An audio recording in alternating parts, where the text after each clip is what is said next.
Hello my dear friends. आज हम biology के सबसे इम्पॉर्टेंट क्वेश्चन लेकर आए हैं। इन क्वेश्चन को स्टार्ट करने से पहले आप हमारे चैनल स्टडी पॉइंट विद शान को सब्सक्राइब कर लें, क्योंकि जो भी हम लेटेस्ट वीडियो यहाँ पर अपलोड करें वो आपको आसानी से मिलते रहें। तो चैनल को सब्सक्राइब करें और सब्सक्राइब करते समय बेल आइकन पर क्लिक कर दें। चलते हैं स्टूडेंट अब आगे इसी क्वेश्चन के साथ। यदि फर्स्ट क्वेश्चन की बात करें हम सब, जो फर्स्ट क्वेश्चन है वह हमारा शरीर की सबसे बड़ी ग्रंथि कौन है। यदि आर्गन की बात की जाए तो सबसे बड़ा अंग होता है हमारा त्वचा, लेकिन ग्रंथि की बात की जाए तो सबसे बड़ी ग्रंथि हमारी यकृत। याद रखिए स्टूडेंट, यदि आर्गन पूछेगा तो वहाँ पर हमारा त्वचा होगा, लेकिन यदि ग्रंथि पूछेगा तो यकृत। तो चलिए आंसर क्लिक करके देख लेते हैं हम सब, यकृत। अब आगे चलते हैं स्टूडेंट। जो सेकंड क्वेश्चन है वह है हमारा, मनुष्य में मादा जनन अंग से किस हार्मोन का स्राव होता है। रिप्रोडक्टिव सिस्टम का क्वेश्चन है स्टूडेंट।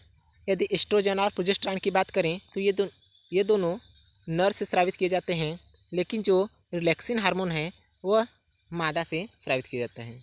यदि आंसर की बात करें तो इसका आंसर देख लेते हैं, रिलैक्सिन। नेक्स्ट क्वेश्चन पर चलते हैं स्टूडेंट। थर्ड क्वेश्चन है हमारा, मनुष्य में ऐच्छिक गतियों का नियंत्रण किसके द्वारा होता है।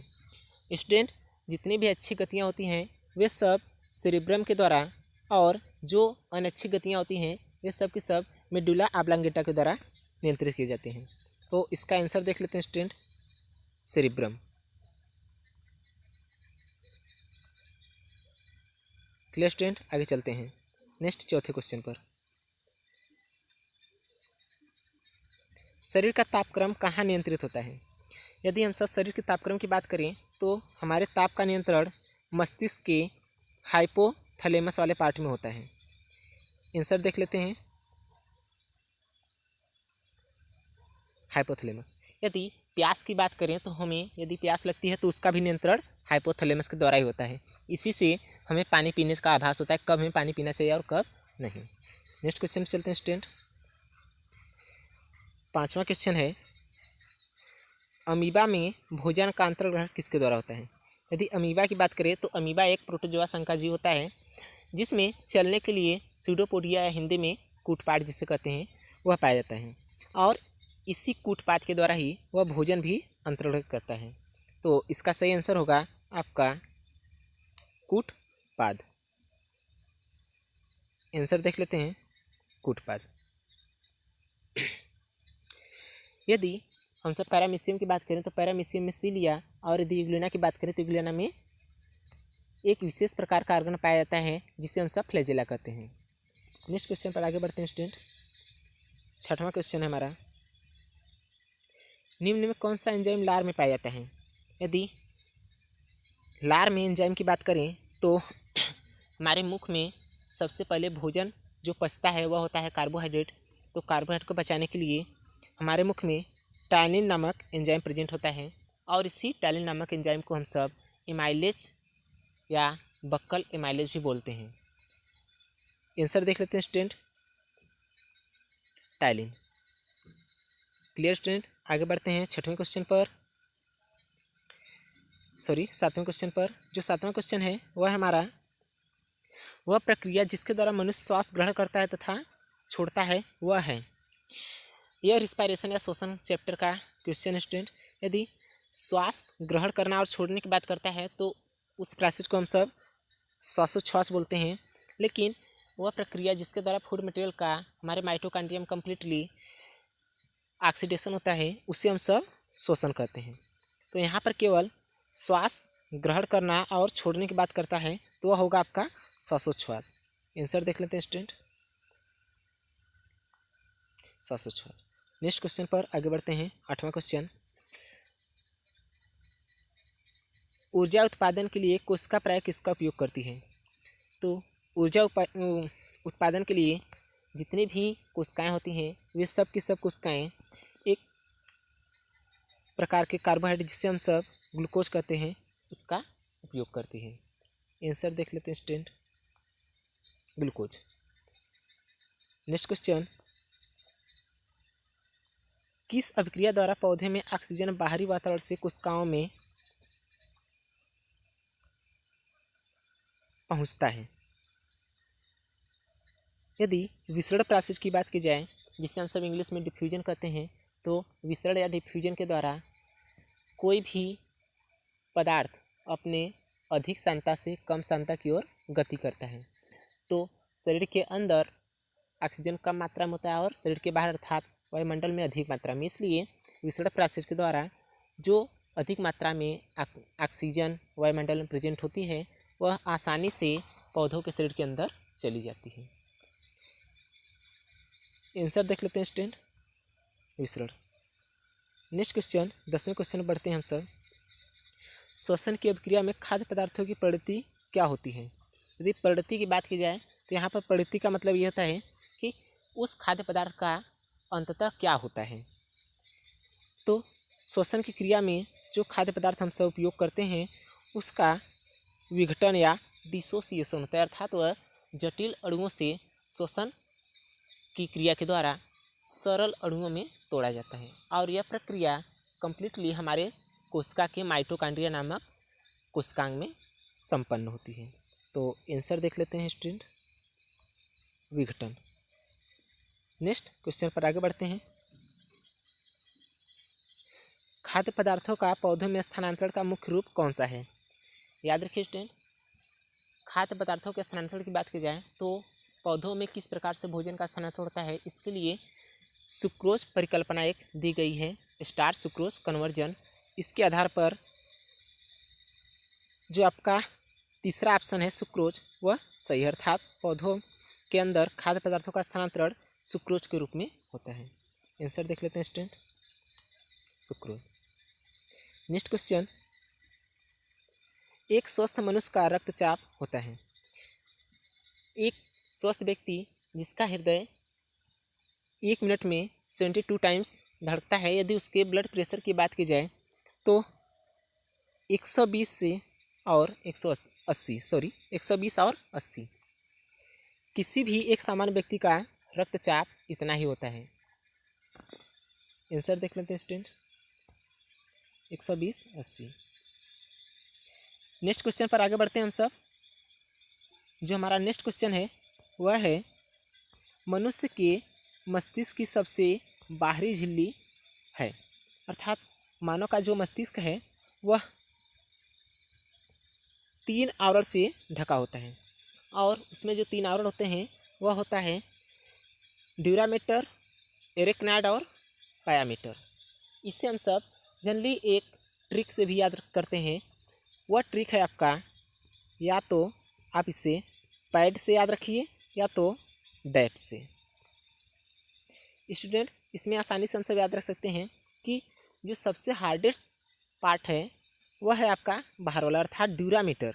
यह सबसे हार्डेस्ट होता है, इसीलिए यह मस्तिष्क के तीनों आवरण में से सबसे बाहर पाया जाता है। तो इस ट्रिक के द्वारा आप आसानी से इसे याद रखते हैं। सबसे बाहर का ड्यूरामीटर, बीच वाला एरेक्नाइड और सबसे अंदर वाला पायामीटर। आंसर देखते हैं स्टूडेंट, ड्यूरामीटर। नेक्स्ट क्वेश्चन आगे बढ़ते हैं। मनुष्य के सूंघने की क्षमता को नियंत्रित करता है। जो हमारे नाक के अंदर घ्राणेंद्रिय पाली होती है, अर्थात घ्राणेंद्रियाँ, उसी के द्वारा हमें गंध का ज्ञान होता है, अर्थात इसका जो ऑप्शन है वह बी सही होगा। आंसर देखते हैं,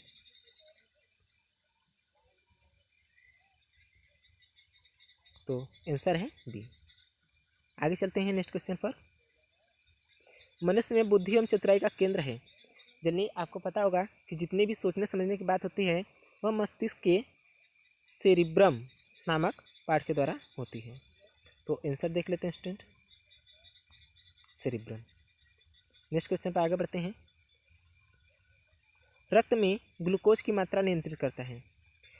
यदि हमारे शरीर के अंदर, अर्थात जब हम भोजन लेते हैं और वो पूरी तरीके से पच करके ब्लड के अंदर चला जाता है, तो वहाँ पर ग्लूकोज की मात्रा यदि अधिक होती है तो इंसुलिन नामक हार्मोन, जो कि हमारे पैंक्रियास से सिक्रेट या स्रावित होता है, वह उसे ग्लूकेगान में कन्वर्ट करता है।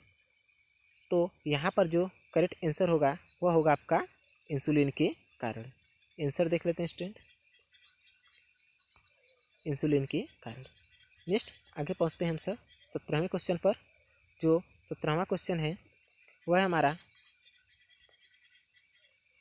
ऑक्सीजन है। यदि ऑक्सीजन की बात करें तो जनरली ऑक्सीजन हमारा एक एंजाइम होता है, और इसे एंजाइम क्यों मानते हैं हम सब, या फिर क्यों कहते हैं, यदि इसकी बात करें तो श्वसन क्रिया के फलस्वरूप जब माइटोकॉन्ड्रिया के अंदर भोज्य पदार्थों का ऑक्सीकरण होता है तो वहाँ पर ऑक्सीजन एक एंजाइम के रूप में उपयोग किया जाता है, इसलिए ऑक्सीजन को हम सब एक एंजाइम भी मानते हैं। तो इसका करेक्ट आंसर है आपका सी। चलते हैं स्टूडेंट नेक्स्ट 18वें क्वेश्चन पर। जैव प्रक्रम के अंतर्गत कौन आता है? तो जैव प्रक्रम के अंतर्गत वे सभी जैव क्रियाएं आती हैं जो एक सामान्य जीव के अंदर होती हैं, जैसे कि पोषण, उत्सर्जन, श्वसन, पाचन तंत्र, प्रजनन etc। तो ये सब प्रक्रियाएं जैव प्रक्रम के अंतर्गत आती हैं, अर्थात हमारा जो चौथा ऑप्शन है डी अर्थात सभी वह सही होगा। तो आंसर देख लेते हैं हम सब, आंसर है सभी। नेक्स्ट 19वां क्वेश्चन है आपका, गोबर छत्ता किसके अंतर्गत आता है? गोबर छत्ता मतलब जो मृतजीवी पौधा होता है वह मशरूम और कुकुरमुत्ते के नाम से जाने जाने वाला प्लांट है या पौधा है। इसका आकार देखने में एक छाते के समान दिखाई देता है और इसका कलर जनरली सफ़ेद रंग का होता है, और यह मरे हुए जीव जंतुओं के ऊपर उग करके अपना भोजन ग्रहण करता है। तो ऐसे सभी जीव जो मृत जीवों से अपना भोजन ग्रहण करते हैं उन्हें हम सब मृतजीवी कहते हैं, और जो गोबर छत्ता है वो एक मृतजीव का एग्जाम्पल है। तो यहाँ पर जो करेक्ट आंसर होगा वह हमारा होगा सी अर्थात मृतजीवी। तो उत्तर देख लेते हैं स्टूडेंट, आंसर है मृतजीवी। नेक्स्ट 20वें क्वेश्चन पढ़ते हैं आगे हम सब। वायुमंडल में सामान्यतः CO2 पाया जाता है। तो याद रखिए स्टूडेंट, यह जनरली क्वेश्चन पुटअप किया जाता है। यदि नाइट्रोजन की बात की जाए तो नाइट्रोजन एटमॉस्फेयर में 78%, ऑक्सीजन 21% और कार्बन डाइऑक्साइड 0.03% पाया जाता है। तो यहाँ पर जो करेक्ट आंसर होगा वह होगा आपका डी। आंसर देख लेते हैं हम सब, डी। नेक्स्ट क्वेश्चन पर आगे बढ़ते हैं। छाया में पनपने वाले पौधों को क्या कहते हैं? स्टूडेंट यहाँ पर जो सियोकाइट्स लिखा है वह सियोकाइट्स नहीं बल्कि सियोफाइट्स होगा। तो इस नाम को याद रखिएगा, सियोकाइट्स नहीं बल्कि सियोफाइट्स। तो ऐसे सभी पौधे जो छाया मुक्त हैं उन्हें हम सब सियोफाइट्स कहते हैं। यदि हेलियोफाइट्स कहें तो जो भी लवड़ी मृदा वाले स्थानों पर उगने वाले पौधे हैं उन्हें हम सब हेलियोफाइट्स कहते हैं। तो इसका आंसर देख लेते हैं स्टूडेंट, सियोफाइट्स। आगे चलते हैं 22वें क्वेश्चन पर। मनुष्य में मुख्य श्वसन अंग क्या है? यदि श्वसन अंग की बात करें तो मानव के अंदर एक जोड़ी फेफड़े अर्थात 2 फेफड़े होते हैं जो दाएं और बाएं में बटे होते हैं। तो एक जोड़ी फेफड़े मनुष्य में मुख्य श्वसन अंग होते हैं। आंसर देख लेते हैं, फेफड़ा। नाक, ट्रैकिया और क्लोम ये सब मुख्य अंग नहीं होते हैं, बल्कि ये श्वसन की क्रिया में हेल्प करते हैं या मदद करते हैं, लेकिन मुख्य अंग हमारा फेफड़ा ही होता है। आगे चलते हैं 23वें क्वेश्चन पर। निम्न में कौन सी बीमारी श्वसन तंत्र से संबंधित है? यदि डायरिया की बात करें तो डायरिया श्वसन तंत्र से संबंधित नहीं है। यदि टीबी की बात करें तो ट्यूबरकुलोसिस ये बैक्टीरिया द्वारा होने वाला रोग है, जिससे हमारे फेफड़े में और साथ ही साथ गले के अंदर सूजन या कफ जमा हो जाता है। निमोनिया की बात करें तो यह प्रायः बच्चों में होने वाला रोग है, जिससे हमारे फेफड़े के अंदर कफ के जमा हो जाने से सांस लेने में प्रॉब्लम होती है, और बच्चों में प्रायः इस निमोनिया रोग के कारण कभी कभी उनकी मृत्यु भी हो जाती है। तो यहाँ पर फेफड़े को प्रभावित करने वाला रोग निमोनिया और टीबी दोनों हैं, अतः इसका आंसर बी और सी दोनों सही है। तो यहाँ पर जो डी ऑप्शन है वह है बी और सी, तो यह चौथा ऑप्शन सही होगा। आंसर देखते हैं स्टूडेंट, चौथा है। लास्ट क्वेश्चन है हमारे इस वीडियो का, उच्च रक्तचाप की अवस्था को क्या कहते हैं? देखिए, उच्च होता है तो हाइपर टर्म लगता है, और यदि निम्न होता है तो हाइपो। हाइपो मतलब नीचे और हाइपर मतलब ऊपर। तो जहाँ कहीं भी उच्च रक्तचाप या फिर उच्च से आए वहाँ पर हमेशा हाइपर से मारिएगा। तो यहाँ पर जो तीसरा ऑप्शन है हाइपर टेंशन, वह सही होगा। यदि आंसर देखें तो आंसर है आपका हाइपर टेंशन। तो स्टूडेंट, इसी के साथ हमारा यह वीडियो कंप्लीट हुआ। तो थैंक्स।